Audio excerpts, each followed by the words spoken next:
Simple जो है वो एग्जांपल लेते हैं, एक जो है वो केआई इंडस्ट्री का लेते हैं, केआई इंडस्ट्री का देखते हैं। सो जस्ट उसमें चेक कर लेंगे कि क्या मतलब व्हाट इज़ हैपनिंग, ठीक है। सो इनकम स्टेटमेंट यहाँ पे देखेंगे। हाँ, तो बेसिकली जो है आपका जो है जो इनकम स्टेटमेंट जो रहता है, रिजल्ट जो है उसके पहले एक जो रहेगा इंफॉर्मेशन की जो रहता है कि आपका ये this is consist of 4 quarter. Okay, this is consist of जो जो क्वार्टर्स हैं आपका जो है वो Q1, Q2, Q3 और ये Q4। Okay, Q1, Q2, Q3 आपका जो रहेगा, ठीक है ना। तो Q1 जो रहता है वो कहाँ से कहाँ रहता है, अप्रैल टू कहाँ से रहता है, अप्रैल टू जून हो गया, ठीक है, अप्रैल टू जून हो गया। देन Q2 कहाँ से हो गया, जुलाई टू सितंबर हो गया, ठीक है ना, जो कंपनी जो है वो रिजल्ट सप्लाई करते हैं। Q3 कहाँ से हो गया आपका, अक्टूबर टू आपका जो है वो 3 महीने का है ना,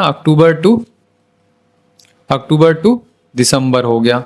एंड Q4 विल बी आपका जो है वो जनवरी टू क्या हो गया आपका, ये मार्च हो गया। ये पूरा जो है ये फाइनेंशियल ईयर का ये रहता है Q1, Q2, Q3, Q4। इसमें जो है ये कंपनी जो है अपने रिजल्ट डिक्लेयर करती है, ठीक है ना। तो ये एक जस्ट इन्फॉर्मेशन के लिए जानना जरूरी है कि कौन सा क्वार्टर जो है वो इंपॉर्टेंट है। तो फाइनेंशियल ईयर का जो स्टार्टिंग जो रहता है वो Q1 से रहता है, ठीक है, दैट्स ओके। हाँ, सेकेंड चीज जो है इरेज कर देते हैं इसको, I wanted to erase this. Okay, ठीक है, क्लियर है ये। देन ओके, तो अगर ये देखते हैं अभी जो हमने जो डायग्राम देखा है उसमें जो है 8104 जो है हमारा जो है वो मार्च 24 का सेल्स है। ओके, तो ये जो है एक्सपेंसेस यहाँ पे जो है 7267 क्या हो गया आपका जो है वो जो है ये जो है ये आपका एक्सपेंसेस को आप माइनस करेंगे तो क्या मिल जाएगा यहाँ पे, ये ईबिटा, ये जो है वो ईबिटा होता है, ठीक है ना। स्क्रीनर पे दिस इज अ ईबिटा, है ना, ये जो है वो ईबिटा होता है, ठीक है। तो इसमें जो है आपका जो है मटेरियल कॉस्ट जो है, राइट, मटेरियल कॉस्ट जो है वो इंक्लूड होगा। सो यहाँ पे जो है वो आपका जो है वो एक्सपेंसेस में मटेरियल कॉस्ट कितना है, 72% है, 72% है। सो मटेरियल कॉस्ट मतलब कॉस्ट ऑफ गुड्स, जितने भी आपने जो है वो कॉस्ट ऑफ गुड्स सोल्ड है 72%। मतलब यहाँ से टोटल जो है वो मैं मार्जिन को जो है वो कैलकुलेट कर सकता हूँ, ठीक है, मार्जिन को मैं टोटल को जो है वो कैलकुलेट कर सकता हूँ। यहाँ पे जो है ये 72% है, तो मेरा जो है ग्रॉस मार्जिन यहीं से पता चल जाएगा 28% है, ग्रॉस मार्जिन यहीं से पता चल जाएगा कि ये 28% है, ठीक है।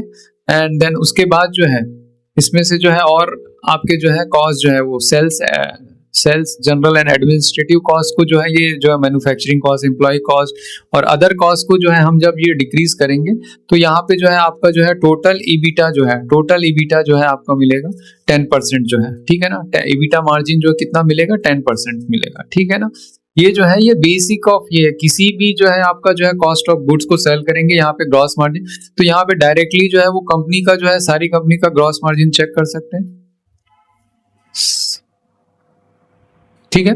यहाँ पे देखिए 35% है ग्रॉस मार्जिन, यहाँ पे कितना है 29% है, यहाँ पे 27 है, यहाँ पे। तो इस तरीके से जो कॉस्ट मटेरियल है, रॉ मटेरियल है, उसकी जो प्राइसेस में फ्लक्चुएशंस के कारण जो है यहाँ पे जो है ये ग्रॉस मार्जिन जो है वो बहुत ही इम्पैक्ट होता है, ठीक है ना। तो इस तरीके से आप एक अनुमान लगा सकते हैं कि अभी रॉ मटेरियल के प्राइस जो है वो बढ़ रहे हैं कि घट रहे हैं और उसका जो है वो प्रोडक्ट बनाने में कितना इम्पैक्ट हो रहा है, ठीक है ना। एक बेसिक इंफॉर्मेशन आपको जो है ये जैसे ही ऑपरेटिंग मार्जिन में जो है अगर जो है वो कम ज्यादा होगा तो आप देख सकते हैं उसमें से, ठीक है ना, कि अभी जो है इम्पैक्टेड कैसे हो रहा है, ठीक है। 72% मतलब 28% ग्रॉस मार्जिन है, ठीक है ना, यहाँ तक क्लियर हो गया। देन यहाँ पे जो है आपका ईबिटा मिल गया परसेंटेज, उसमें से अदर इनकम को क्या करते हैं, जोड़ते हैं। अदर इनकम मतलब जैसे कुछ एफडी से कुछ इंटरेस्ट आया या कुछ अदर इन्वेस्टमेंट, फाइनेंशियल इन्वेस्टमेंट है, वहां से जो भी इंटरेस्ट आता है उसको जो है आप ईबिटा में जोड़ते हैं, तो आपको जो है वो है ना, देन आपको इसको जो है उसको जोड़ना पड़ता है, ठीक है ना। This has to be added into the EBITDA, ठीक है ना। And interest cost has to be reduce. जो अब इंटरेस्ट कॉस्ट को जब आप रिड्यूस करते हैं, है ना, तो ये फाइनेंस कॉस्ट जो हमने जो पढ़ा हुआ था यहाँ पे जो है थोड़ा स्क्रीनर में जो है वो डिप्रिशिएशन को बाद में दे दिया, तो इंटरेस्ट कॉस्ट को रिड्यूस करेंगे तो वहां पे हमने देखा तो ईबीटा में जब इंटरेस्ट कॉस्ट जो है तो आपका जो है पीबीटी मिलता था, ठीक है ना। तो यहाँ पे डिप्रिशिएशन और इंटरेस्ट कॉस्ट दोनों को एक साथ डिप्रिशिएट करेंगे तो आपको मिलेगा ईबी, है ना, आपको जो है वो आपको पीबीटी मिलेगा, ठीक है ना। This is profit before tax, profit before tax. और अगर सिर्फ डिप्रिशिएशन को ईबिटा से आप जो है वो डिक्रीज करेंगे तो क्या मिलेगा, ईबिट मिलेगा, ठीक है ना, ईबिट मिलेगा। अभी इंटरेस्ट कॉस्ट को हमने डिक्रीज नहीं किया, ठीक है ना, सिंपल है ये।